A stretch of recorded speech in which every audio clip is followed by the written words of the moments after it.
Hello, it's Rob here from robcubbon.com, and in this second video where we are enhancing this image of the girl DJ, we have just created a path around the girl's chin. So why have we done this? Well, paths are a way of storing a selection, and that's very helpful in certain situations.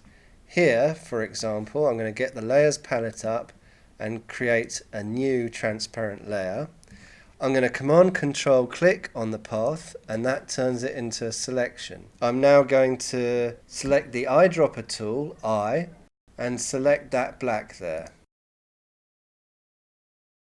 which is virtually completely black.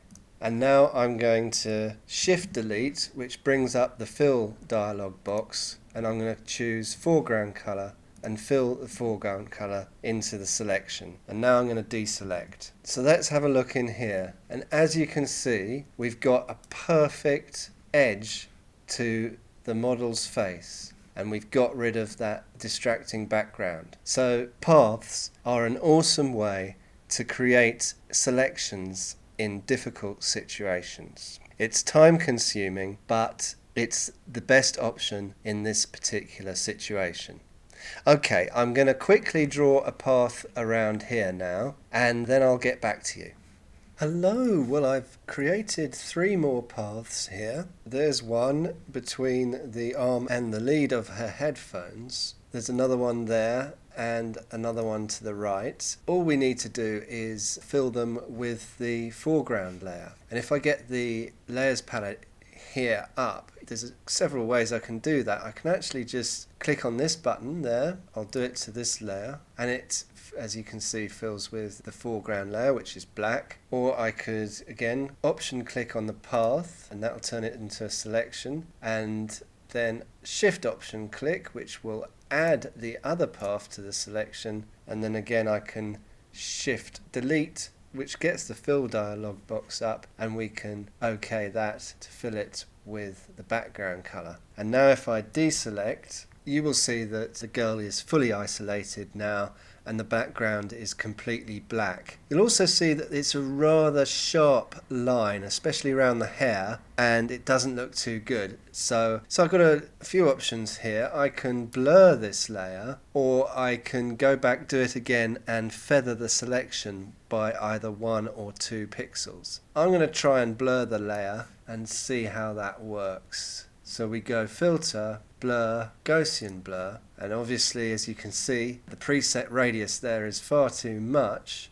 We want it down there somewhere, and what we can do is click on an edge with this square, and that shows you the magnification of that particular part of the image. And when you click the hand on it, it goes back to the pre-blurred layer. So we can turn that radius up a little bit.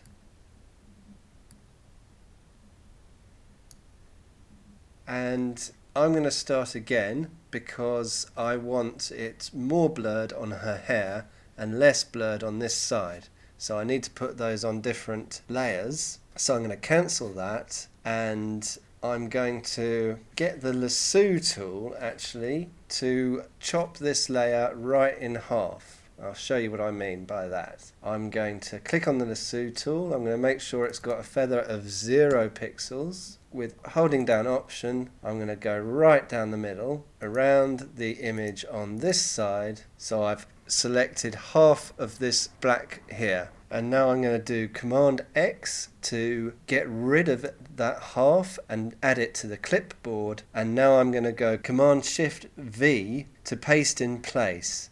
And what that does is it pastes the layer, but exactly in the same place as it was copied. Otherwise, if I just do Command V, it pastes it in the middle somewhere. So now I've got the background on 2 different layers, I can treat them in different ways. So I'm going to get the blur up again, and we want that very much blurred. In fact, as you can see, a radius of nearly 30 pixels, so very blurred. Doesn't matter because it's round the back here and it doesn't notice at all, and it looks very good with the back of her head and hair. And now I'm going to select the other layer and I only want to blur this a little bit. So we go filter, blur, and about 3 pixels, and that's good enough. That's got rid of the distracting elements on the background there. And also, I think this wire is looking a bit stupid here. So I'm going to just taper that off really. So I'm going to get the gradient tool and make sure it's foreground to transparent, and I'm just going to click and drag over that bit there, and that's just created a gradient to just cut that wire off so it disappears into the darkness there. She do it here. That's gone into a little bit of her hand there, so I'll Command Z that and do it like that. There you go. Great. So we've done the background. In the next video we'll be doing something really exciting and smoothing her skin and enhancing the photograph generally. So I'll see you there. My name's Rob from robcarbon.com. Goodbye.